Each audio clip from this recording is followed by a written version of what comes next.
I think the way I look at Stoa, and that is reflected in my Twitter bio, right? It's a place where we discover, we nurture, as well as, back or vouch for the underdogs, right? Nice. The underrated talent out there, which is probably going to define the Indian economy for decades to come. I feel like I've seen some of those myself. I'm very inactive on LinkedIn, so unless I see something from, especially you, Aditya, you are the only source that I actually go to because some of the stuff you post is, useful. And then I land into Raj's stuff and I'm like, what is he doing? But I always get a chuckle though. I think he delivers on a chuckle every time you check out his stuff on LinkedIn. The challenge there is, I think, education and fitness are the only two consumer businesses where the customer has to pay money and they undergo suffering, right? Like in some transformation, right? Yeah, suffering. And you can only do so much. Like you can't solve the motivation. Hello, everybody. Welcome to the Build in Public podcast. I am your host, KP, and today I am joined by a dynamic duo from India, the founders of Stoa. I have a lot of things to say about these guys. They're my favorite founders right now in India. I'm probably biased because I'm a big time fan of Stoa and a small check investor. So putting the disclosure out there, of course, I'm biased. But having said that, the founding team here that I'm talking to, they have done a lot of interesting, novel, out of the box marketing initiatives, to promote Stoa and just to kind of, build a movement around this alternative MBA. And that's what I've been a big fan of. Today I want to uncover the full story, the origin story, how they got together, the evolution of Stoa and everything under the sun. But first, welcome to the show, Raj and Aditya. Hey, thank you, KP, for... Thanks for having us, Raj, KP. I almost had to click on that annoying little speaker icon on your LinkedIn to pronounce your last name. I thought I had the hard to pronounce last name with the double V and the D, Puvara, and you have definitely worse than me. Kunkolienkar. Is that right? Kunkolienkar? The Kar is a soft sound, right? Yeah. You got that right.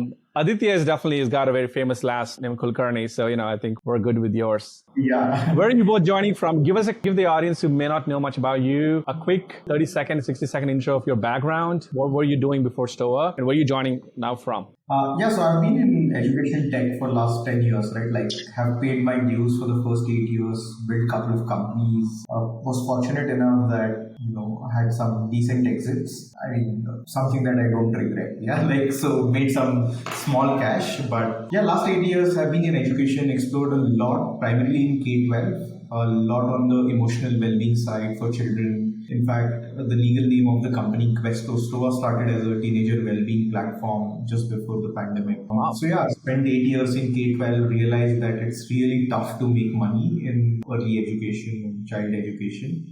And then met Raj and then Stoa happened. I'm joining from Bangalore. But Stoa, while we built it for last couple of years, I was in Nasik, which is a small town near Bombay, about 3 hours away. It's been an interesting 10 years, right? I'm almost completing 10 years after my MBA. And you went to B school, in India. You went to an elite B school, didn't you? Yeah, I went to IIM Bangalore, which is one of the top B schools here. Which is an interesting data point because you're building the future of what I think would be MBA the next 20, 30, 40 years. And you're almost creating a fork and making it a very hard choice for someone to choose the traditional MBA versus, what's cooler, what's more bang for the buck, and what's more efficient and realistic and pragmatic in my view, which is Stoa. We're going to talk all about that in a second, but I had to put that out there because you actually were an insider turned outsider, and so it's very, very fascinating in my view. Raj, tell us a little bit about you, your background, and where you're joining from, and what's up with this red background. Yeah, so I'm going to start off with where I'm based out of. I'm in Goa right now, born, brought up here, right? A lot of people think that one moves here because, for those who are aware of India and all the tourist destinations around Goa was a sleepy beachside, laid back, interesting place to be, like a cultural hotspot. Pretty much picking up steam now. A lot of, tech scenes happening, a lot of tech nomadism kicking in. So I'm based out of Goa. And after college, after getting a degree in physics, I dived into education, not thinking from an entrepreneurial lens per se, but coming at it out of curiosity, right? I wanted to teach. That was probably one of the only things that I knew I was good at after all those rejected PhD applications. And one thing led to another. I realized that the only way you could scale impact was by running it like a business. And that's how entrepreneurship happened. Tried out a few ventures, One was like, Indian equivalent of Lambda School, realized that income share agreements are probably not the best thing to happen in India. I mean, well, not the best thing to try out, right, in the Indian markets. But through that journey, built an audience on the internet, like met Aditya on Twitter, and 2.5 years on, here we are, right? Like we are here to not disrupt as much as, put together a new system for business talent in India and hopefully the developing world in years to come. Yeah, I mean, I think one of the things that really stands out about your background, Raj, especially is for those of the audience who know you, they would probably describe you as a cheeky teacher, right? You definitely have the teacher side of you. You're not afraid to share your insights, build in public, quote unquote, like basically give away all the playbooks and, all kinds of information that you learned and gathered along the way. However, there's a sense of mischief. There's a sense of an edge that I felt, and I loved it. And I think that gives Stoa a little bit of character, a little bit of a, fun personality as a brand, which is, because I mean, one of the things that I shared with you guys when I first found out about you is that that's what got me into the radar, is that a lot of the EdTech companies, including like the ones in the US, I think play too safe because they take education so serious, right? But the customer base don't want to feel that way, right? The actual customers are tired of traditional, very rigid, systems. And if you can offer a relief one where it's expert-led, number one. Number two, it's more relatable, more fun, entertaining, like edutainment, as we know. We hate the term, but like, as we know, that's like the future. The better it is, in my view. So that's how I would describe Stoa. But I'm curious how both of you would pitch Stoa to our audience here. If somebody doesn't know what Stoa is, stoaschool.com, correct? Actually, you even have the stoa.com now? Yeah. We recently acquired Stoa.com. That was like a dream come true. But like here we are, right? Like in a place, thankfully we were able to invest in that. So I think the way I look at Stoa, and that is reflected in my Twitter bio, right? It's a place where we discover, we nurture, as well as, back or vouch for the underdogs, right? Nice. The underrated talent out there, which is probably going to define the Indian economy for decades to come, right? So it's an entire system which sort of replicates the traditional MBA landscape in India, right? That's at least my way of looking at it. Aditya, what about you? How do you look at it? I'm sure you have your own. So, firstly, I think the way we are going about it, or the iterations where they are headed, is we want to establish a professional charter for business talent, right? So, Stoa is increasingly turning into a charter versus just being a cohort-based course, right? And as Raj said, as we understand, there are four important sort of components of an MBA system, right? There is the upskilling and learning part of it. There is the networking and the community part of it. There is the long-term brand signal. When you say I'm from Harvard or Stanford or whatever, it has a long-term. And then the fourth thing is a career shift, right? Like people do change functions, industries, their comp level at the end of their MBA. So these are the four sort of things which make up the MBA bundle. Now we are replicating the same bundle, but instead of filtering people at the entry gate, we are filtering people after they have had access to learning and community, right? So the signal comes from an exit exam or the charter exam rather than an entry exam like a GMAT and the application process. So everybody gets to learn, but they need to pass a certain bar at the exit to earn the brand and the career opportunities. So, I mean, this is the sort of, how Stoa is structured currently. And I think going back to your previous question, right, about the brand being a little quirky, Raj had this bio on LinkedIn for a long time, which is why should MBAs have all the fun? Yeah. I think for any education company, it is always a struggle, right? Because you think of yourself as an institution, but customers are looking at you not necessarily as an institution. They still look at you as a startup. Right. So where you land on that spectrum, right? Like, and it's a very tricky balance. Like if you go very institution-wise, the rules and how you would treat your customers is very different. And if you treat them like startups, that is whole another sort of story. So where do you lie on that spectrum, right? And at Stoa, we have had this dance, right? Like we have tried to adjust ourselves. Like we were a lot on the fun side and the startup side, and we tried to be a lot more institutional. And then I think now the pendulum is swinging the other way a bit. Right. No, I couldn't agree more. I think it's a delicate dance. And as you both know, I've been in the tech industry myself for the last, I guess, 4 years now since I joined On Deck. I definitely didn't mean to get into tech. I was an accidental entry. And all of my time, I've realized, one thing, this is probably a good thing for us to brainstorm on, is that when you are an upstart, brand new entry into an established market category, especially in education, nothing is way more powerful than credential, right? So as you know, like On Deck, we had an insane monopoly on credential. Like, I think, it's not a lie. Like of course, we had community, we had all these other aspects that were going well for us. But as I reflect on the journey there, the education aspect or the learning aspect was actually light. It was heavy on community, which was a welcome sign during the early days of pandemic, because people were longing, craving for any ounce of community anywhere on the internet. So they clearly worked in our favor, but the credential actually was the strongest signal in my view, right? Like the credential of, Silicon Valley's top elite people were there, et cetera, et cetera. However, as I kind of graduated out of that sort of camp, and now I'm like day one, and now I have a lot of friends at Maven, a lot of friends everywhere around. Credential can only take you so far. Maybe it can get you to the first quarter in a four-quarter basketball game reference. The next 3 quarters are really predicated on good business fundamentals, discipline, like not overhiring and all that stuff. And, I feel the next 3 quarters, genuinely, it's best if you adapt the mindset of being a consumer platform or a consumer startup as opposed to being an EdTech startup. Because with EdTech, you what I've noticed is some of the founders that I work with is that you kind of subconsciously inherit the college playbook, and you try to compare yourself with your customers with the college going kids or customers, but you don't have that college level peer pressure to finish a course, if they're adults, to apply for 15 credits. There's no pressure that's driving them to go through the pipeline, we love our pipelines, don't we?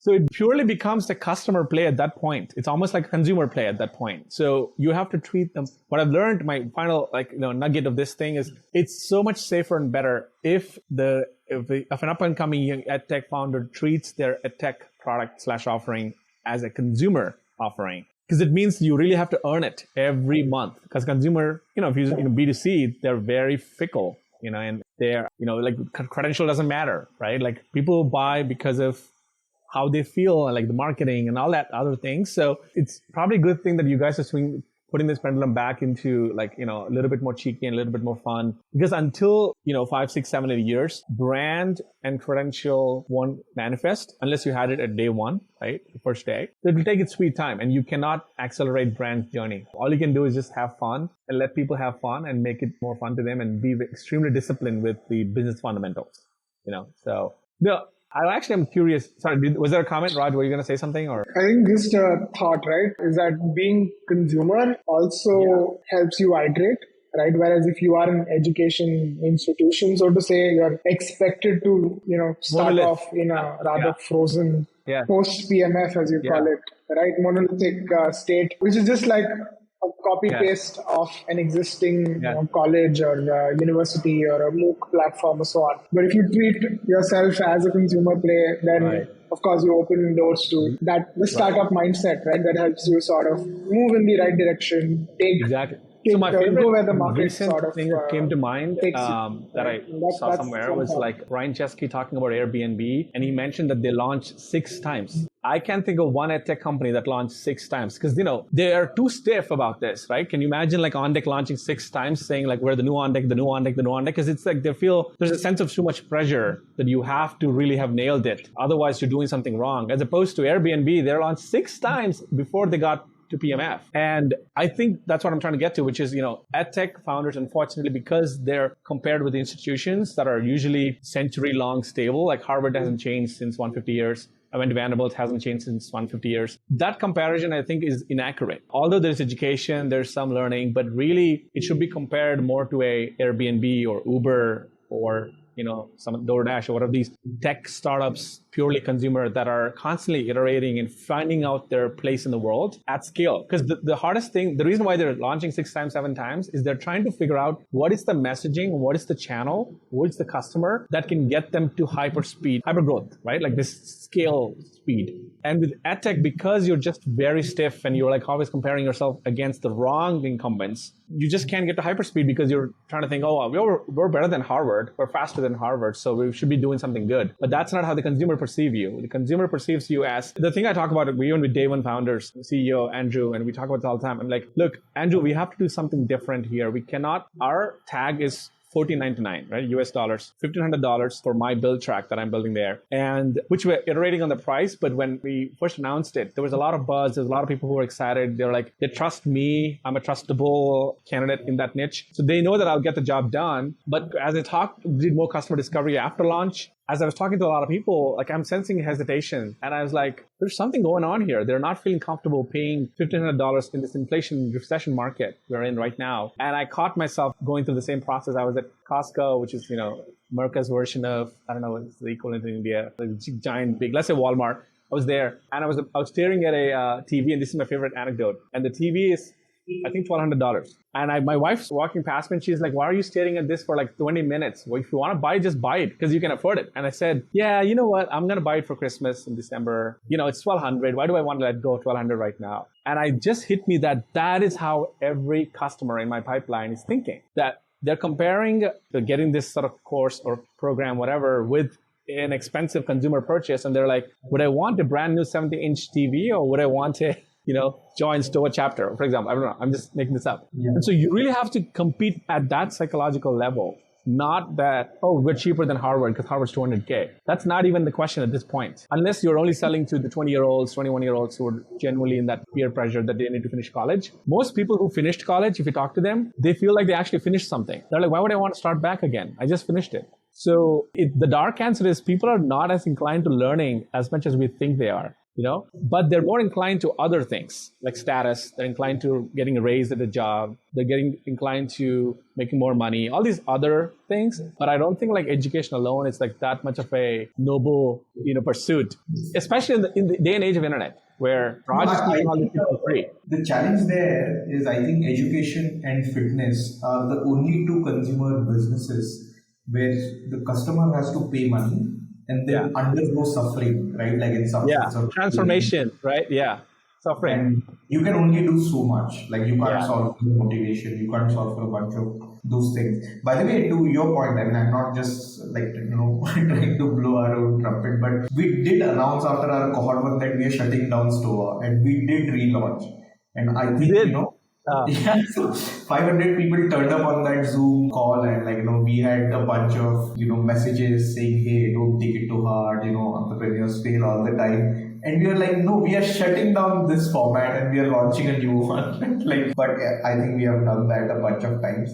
I love that. So checking back to... I think, I've lost track of the number of times we've changed the landing page and the offering as such, right? And relaunch, and I think, it's going to happen, right? It's going to happen for some time to come as well. And the iteration is just part of the game. And I heard this from, I forgot, I think it was Arvid Kahl or one of my friends who's a serial entrepreneur. He said iterated the landing page, I lost count maybe 50, 60, 70 times in the span of a year. And he said until it became a mafia offer where once they saw it, it was hard to refuse.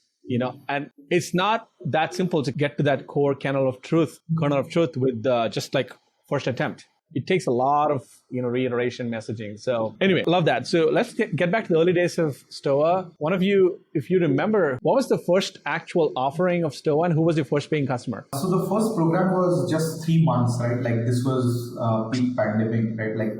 Right after wave 1 in India. It was a 3-month program, daily 90 minutes of class. So it was 90 days on a trot and it was priced at $1,500, right? So, which was nice, yeah. And we actually wrote the landing page thinking we will attract people who are coding but don't enjoy it, so want to move to the business side. But when we launched, everyone else except that consumer persona came in, right? So we had people who were pursuing PhDs in core sciences come in. We had chartered analysts come in. We had people who were already in business roles come in. So the first cohort was actually 27 and it was, we did have students, I think from Singapore, US and then India. And these US folks who turn up at 8 o'clock, their time and go through the right. So it was a 3-month, alternate MBA. And I taught that first cohort, right? It was pretty much me. Right. Back in the day, we used to call it MBA, the MBA bootcamp. right? And I think progressively we've gone on to like the second version that what we named it was the startup MBA. Then we realized that, wait, people are thinking that this is some Right. program for entrepreneurs, right? Like Right. for people who are looking to start up. When we changed the name to Stoa MBA, right? Like we wanted to, of course, borrow equity Yeah. from the MBA term, right? Like that was like a good pricing anchor and so on. And I think earlier this year, we took the decision to sort of snip out the MBA term from the name completely, from the offering, right? What we call the offering completely. Back then, by the way, we were also called as Stoa School. So Stoa School had an offering called as the MBA Bootcamp or the Stoa MBA, whatnot. But now, like the whole other way, like moving towards creating a system. The system itself is like called Stoa, right? Like we've dropped the school, dropped the MBA. I think now we're just riding purely on the basis of our name, so to say, with MBA somewhere in the sub. I mean, something just came to mind when you said that through the iteration of sort of the value prop and anchors, finding the right anchor to anchor it to, Another observation that I had, and want to hear your thoughts on this, is that as you mature, especially in tech, as you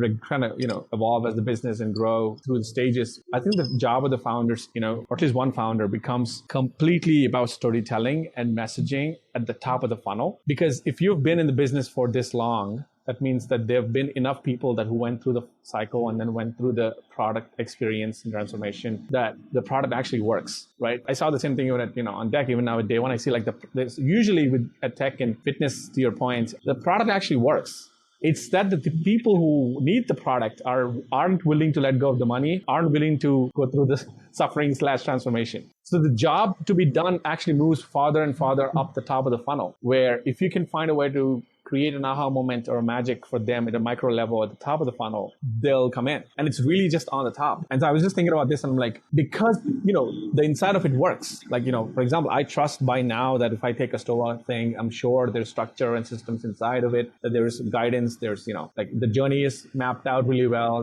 The people around me are smart people, so I think that part is very clear. The part where I think a lot of us, including, my customers, struggle with or are hesitant, they're on the fence. They're like, is this for me? Do I need this? Do I have to put in more work? I don't want to put in more work. I'm lazy, So it's about, I'm wondering if we can throw out a red carpet at the top of the funnel and make it like, there's this concept of auditing courses in the US. I don't know if this exists in these schools in India too. I probably think yes. But is there a way to get 15,000 people audit, something and get a taste of it for free so that they can self-opt in and get into the deeper parts of the funnel themselves? Is this something you're thinking about? Is this happening already? Raj, do you mind if I take that answer? Yeah. So, see, we have gone with the fact that a consumer will take 6 months to pay us, right? Because that is, now we have data for 24 months. We know that the average time from the first time somebody discovers Stoa, or we have some idea that they have come into the funnel to the time they pay us, is typically 5 to 6 months for us. Now we also know the markers, right? If somebody has attended 3 of our events, so our top of the funnel is these weekly events that we do. So we do 2 events every week. And these are free, correct? These are open to the public, general public. Yeah. The typical registrations are about 1,500 to 2,000 and about 500 people turn up, right? And what we have seen work there is the more honest we are about what is possible and what is not possible, people actually buy that honesty more than, they buy into us before they buy into the program, right? And a lot of events are essentially roasting people, right? For example, very recently, one guy came in, and in the Zoom chat, he typed 3 long paras saying, I'm 25 years old and I'm doing this, and it was a long message, and I'm a customer success executive and I want to become a product market leader. This was the summary. And I literally told him on the call that, hey, if you want to be product marketer, the first thing you need to figure out is how to write down those 3 paras in under 5 lines. I mean, product marketing will happen, but writing well needs to happen first. And I think the next day that person called our program advisor and said, I want to buy. And a lot of focus at Stoa, even within the program, and we are increasingly, all this MBA and alternate MBA is funded.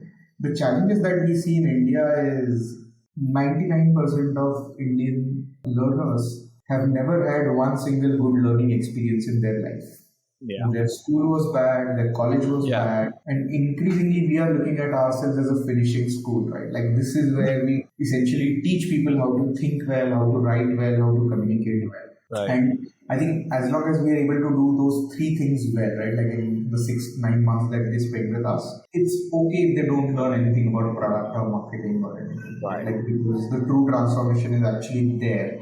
So yeah, I mean, I don't know if I answered your question, but that just being honest and telling people the truth. Give me a sense of, let's say somebody on the podcast, on this audience may want to attend one of these events. What happens in these events? What are some styles and types of things? Are they all similar events, or are there a couple of flavors in this? So I think there are a bunch of flavors, right? Like I'll walk you through the last event that I conducted, which was on how to write a cold mail. And the way we went about it was, we look at events as magic shows, right? Like how can we make magic happen for the user, right? So talked through a few tips, breezed through a few tips, showed a few examples of what is the right thing to do, what's not the right thing to do. But the most fun part was when we dropped a form at the start of the event and said that, listen, at the end, we're going to roast 5-6 mails and redo the mails for you, all right? So drop in like a screenshot, who you wrote this to, what you wanted to get out of them. Around 80 odd people, all right, like sent in a screenshot in the middle of the event on a Google form. And so we picked up mails and like made the chat sort of use the tips given in the event. Right. To, like suggest changes and roast stuff. So it was pretty much like a, one of a kind experience for a lot of people who came in. It was entertaining. You learned a lot. And especially because it was entertaining, I'm sure people would now, think about one of the every time they write a mail right? to someone, they'd probably hear, my voice in their head, right? Like roasting, like, hey, why are you, capitalizing random letters in the sentence, or why is your paragraph so I feel like you're big, doing right? Like whatever. So doing some social service to I think the rest of it's a India, magic man, show. Because it's like the recipients of all these upgraded and refined emails would thank you. They should pay you. They should pay Stoa more than the senders of these emails. That's funny. That's the one flavor, right? How to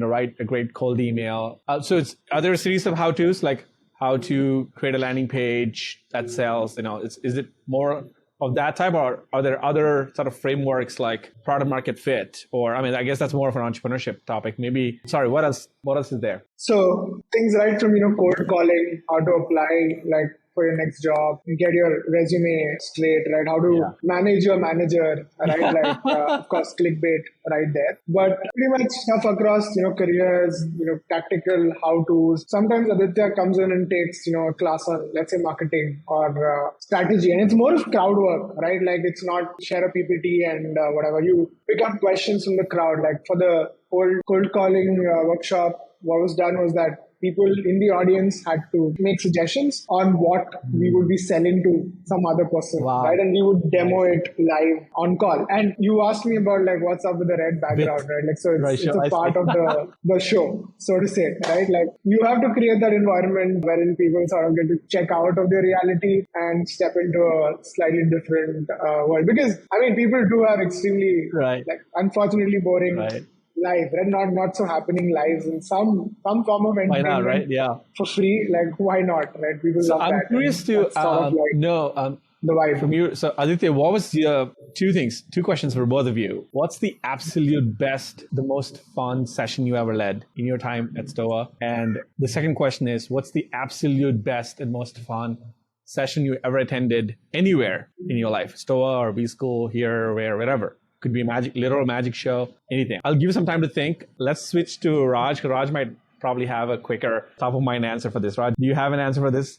Yeah, so this is the 7th of September. Wait, today, 2022. Yeah. In an hour, we're going to be heading into Apple's launch event. So I think that's something that I look forward to, right? Like it sort of marks progression of time for me. Oh man, like the new iPhone is sort of launched. Even if I'm not going to buy it, right? I'm going to. Yes. There's so much optimism in there, right? There's so much looking up to things in progress and, like, yeah, we made it one more year through. I like the sort of distortion, whatever, right? Like they tend to create with those events, even for non-consumers. And I've been watching them for almost a decade. It's a social experience. A lot to learn from there. Personally, for me, I think a bunch of these workshops, like I would do these workshops around Twitter, right? Like how to use Twitter for professionals. And what happens is, I think, for us, like since we are so used to the platform, it's not a big deal, right? We have a following. There's no cold start problem. We just tweet something. We're sure it'll get attention. But for a lot of people, that's definitely not the case. So my favorite workshop that I like to conduct are the ones helping onboard people onto Twitter properly, right? Like that's something that I get kicked out of because someone did it for me, and now I'm reaping the benefits. That person is not even active on Twitter anymore, right? Like, but I'm reaping the benefits, and who knows, God knows, right? Like, who else may benefit from being on another LinkedIn too? platform? Do you do LinkedIn specific? I have recently started doing LinkedIn specific stuff because now I am myself getting a hang of clickbaiting on and then shits on the same post, on LinkedIn, his own post on Twitter. He would go and write that on LinkedIn and then come back on Twitter and say, hey, I just posted this cringe stuff on LinkedIn. Washing your sins. I'm just washing my sins. Oh my God. But yeah. I feel like I've seen some of those myself. I'm very inactive on LinkedIn. So unless I see something from, especially you, Aditya, you are the only source that I actually go to because some of the stuff you post is, useful. And then I land into Raj's stuff and I'm like, what is he doing? But I always get a chuckle though. I think he delivers on a chuckle every time you check out his stuff on LinkedIn. But that's funny. I didn't know that he would come back to Twitter and then roast himself. That's funny. So, Aditya, you got your answers? So I think my favorite sessions have been actually sessions where I've helped on framing in general, right? And I think that is where most people struggle, right? When, let's say you have a situation of conflict at work, let's say an HBR case study, and you ask people to frame the conflict in one line. And I have seen that as such a powerful thing, right? Once you get a hang of it, just asking you what is the business problem you're trying to solve here, or what is the business goal. And I've seen most people, it takes incredible amount of practice to develop that as a skill, right? Just this framing. And your frame basically determines everything, right? If you take an optimistic frame or aspirational frame, the solutions you will come up with are always going to be how do I increase revenue versus how do I reduce cost, right? So framing sessions that I have done personally are my favorite because I have a lot of fun, right? That also includes a lot of roasting because, in fact, once I was doing the session and I think in the chat, the learner started going he just got toasted, right? With a bunch of people, I just ran through a bunch of submissions and saying, "Arey, this is not good," and all of that. My personal learning experience that I found very interesting, especially in the last 2-3 years, is I did this workshop called This Is Doing. This is run by Adam. The company is called This Is Doing. They're a German-based company. And they do this 3-day workshop on fundamentals of facilitation. And it is an interesting experience. And I picked up a lot of insights about facilitation, about icebreaker activities, about pacing the session, about Zoom persona, all of that from that 3-day experience. Do you mind sharing one nugget from there? Anything you can reflect on now? Something that you didn't know before going into it, but that changed your life and now you're always using it? So the framework is actually freedom versus control, right? When you're facilitating or when you're running a session, at every point, you're essentially letting go and you need to make these choices very carefully, right? At what point do you want the session to fly and let the learners have the control versus when do you want to be in control, right? And that's a very interesting way to look at how you pace, after that actually I started then plotting, if I'm doing a 50-minute session, I now literally have these 10-minute blocks and I have very clear sort of facilitation styles in my mind. What is it that I want to do? What is it that I want to achieve in those 10 minutes? And what is going to be my style, right? Am I going to let learners drive this or do I want to be in charge for that 10 minutes? Right. Fascinating. I think facilitation is an underrated teacher skill, for everybody in tech. That's awesome. So switching gears a little bit here. So my next question is, how did you both meet? And what was that first interaction like? Was it on a phone call? Was it on a Zoom? And what was that about? I'm curious how you met as a co-founder duo. I think I'll let Aditya take this one because his side of the story is much more interesting than mine. So there is a network called Transcend Network, right, which is a network of EdTech founders based in SF. And Raj was their cohort 1 fellow. I was cohort 2 fellow. Now we have a lot of commonalities apart from we come from the same college and all of that. But I mean, at that time I did not know it. So when I joined Transcend, I actually DM'd Raj on Twitter, right? Like, so it started as a conversation on Twitter DM. And at that point, Raj was selling a course on how to do your Twitter well for something like $20. So I paid that. That is how we started talking. You paid that to get to know him or get to interact with him? Yeah. And then, of course, we were from same college and both our companies were sort of not going anywhere. We started jamming. And our first thought was, let us at least get a productized service, right? Like, how do we get to 10K MRR, right? Like, let's figure that out. Then I think we experimented for about 4 months where we went through a bunch of random ideas, failed at all of them before sort of Stoa came around.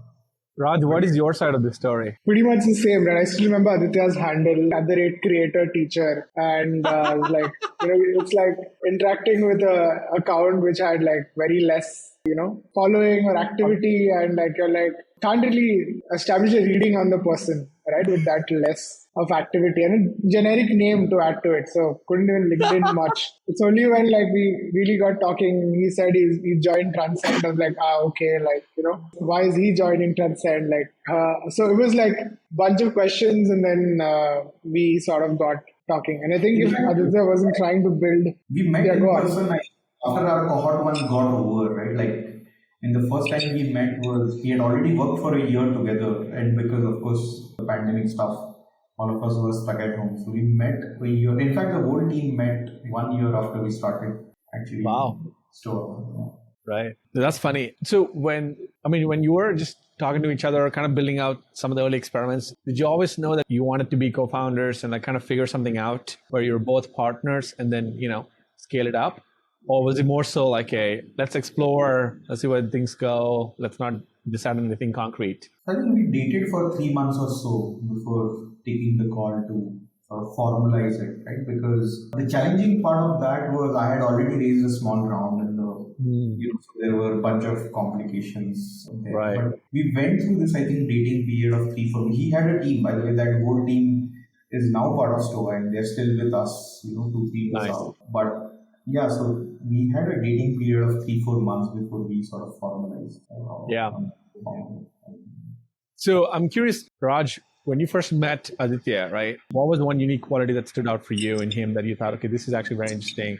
And in what ways do you think he's grown as an entrepreneur since then to today? I think, just the turnaround times on things and the ability to pick things up and want to, learn how, things get done even in domains which are not core areas of expertise. I think that's something that I really appreciated. Just the drive, right? To push things and get them done. I think, and the energy, because I remember the time we met, Aditya they were expecting their first son, and that happened. And even in the midst of all of that, could really see things being very aggressively pushed, right? And we were used to operating at a slightly different speed as a team, right? You take your sweet time to do things. So I think that's something that stood out right at the start. Right, because I can remember trying to tell him, we were exploring making a list of teachers to sort of contact, right? And we wanted to we used BuiltWith, right? The tool. We saw people who were on Teachable and sort of made a list to get outreach to them. So we were talking about that, and even before we sort of decided to move in together, and he was already getting his hands dirty on that. So I think it's just that the ability to flatten learning curves, so to say, is pretty crazy, right? And over the years, of course, I don't think any one of us has run a company. I've in fact never worked at any company, right? So it's been quite an adventure to sort of go from like just, like bumbling around to now like actually actively recruiting, having a team of, I don't know, like there are 50 plus 60 odd people on Slack right now. That's the only way I keep track of how many people we sort of like have around and deal with, because I don't do the payroll, right? And it's been an adventure, right? At every sort of like doubling of numbers. Yeah, I mean, I keep on saying this, that if I knew how hard it would be to run a company, to grow it, I'd probably not have started in the first place. I'd been like, look, like, let me sort of be a salary man for life, right? But I think that's the fun part. The naivety of, the beginner, right? The beginner's eyes. That's always a blessing. Aditya, what about you? What's one quality you immediately stood out for you in Raj back then? And what do you think, a slightly different question for you for part two is, what do you think is a quality that, you know that he worked so hard at, and you're like, you saw him work really hard and he's now crushing it at that? So the first, right, I think, for example, why we even renamed the company Stoa, and I think there are a lot of thoughtfulness that is associated with Stoa, and a lot of, for example, 100 days of MBA or Stoa daily. A lot of thoughtfulness in the company comes from Raj, right? Like he's and we have a couple of more co-founders, right? So even though we are the faces, they sort of execute the program part of it and all of that. But with Raj, what was very interesting is he's a voracious reader, right? And he would go back to literature, and that is probably because of his physics degree or whatever, right? But with every concept, whether it is branding, whether it is, for example, charter. In fact, the charter idea, he started pitching, I think, 6-9 months back. And then he went down that rabbit hole, came back with the whole structured approach on how we can adapt it, etc., etc. So I often, when I now pitch the roles to, when we are hiring, I often say this, that he's the brain trust of Stoa, right? Of course, the bias for action and some of the bad cop kind of stuff comes from me. Also, but brain trust is sort of transferred. What do you think is the quality that he worked so hard at over the years? He worked at, or I worked on? What's the quality that you saw him work so hard at? I think we are both learning, by the way, and this is common between us. We are trying to learn how to be managed, right? It's incredibly difficult, right? With the whole... I think, I just to add to that, right, I recently told someone on the team that, listen, I'm a good leader, but I suck as a manager. So, please don't lead us to a place wherein I have to manage you, right? You better sort of do your thing, right? In a way that you don't need to be managed. So, that's a fair comment. So, in a way, right? Some may say that, hey, you suck at this, so why are you running a business school? But I think a lot of things that we... Line manager, right? We are very bad at it. That is the general sense we have, which is a lot of people are better off not reporting into us. It could also be because you know so many of the principles and the frameworks and how to be best. And so you have a lot of sort of, knowledge that you're staring at and comparing, your actual action to. And most people are probably, again, just like how Raj was at the beginning, maybe they're just ignorant to their own blind spots. So they're not aware. But it's hard. I think, this is reminds me of my conversation with Farinder Sama, which, by the way, I can't recall if we talked about the intro, right? I don't know if we talked about the intro or we went through or not. But anyway, I did the podcast interview with Funny, and I said, what was the hardest part of Redbus? And he didn't say anything about marketing, customers, product, none of that. He just said people. He said leading, especially towards the end, just those many, I think they had 1,000 or something employees. And he said that was the hardest part of the whole Redbus story for me. And I really was like, wow, it is always the people, right? As you scale. So awesome. That brings me to the end of my question list. I have a few more, but I'll save it for another round at some point. Thank you so much for being here, both of you. I enjoyed chatting with you both. I enjoyed learning about your story, your reflections and learnings and lessons. And my belief in Stoa is only magnified and strengthened, every time I talk to you, because I think personally, you both are very well suited to run something like Stoa, and it seems like you're having fun doing it. So keep on the good work, and I can't wait to keep rooting for you and supporting you. Thanks, KP. Thanks for the questions. Of course. All right. I hope to see you again on wherever we meet next. See you on Twitter and LinkedIn. All right. See you guys. Bye-bye.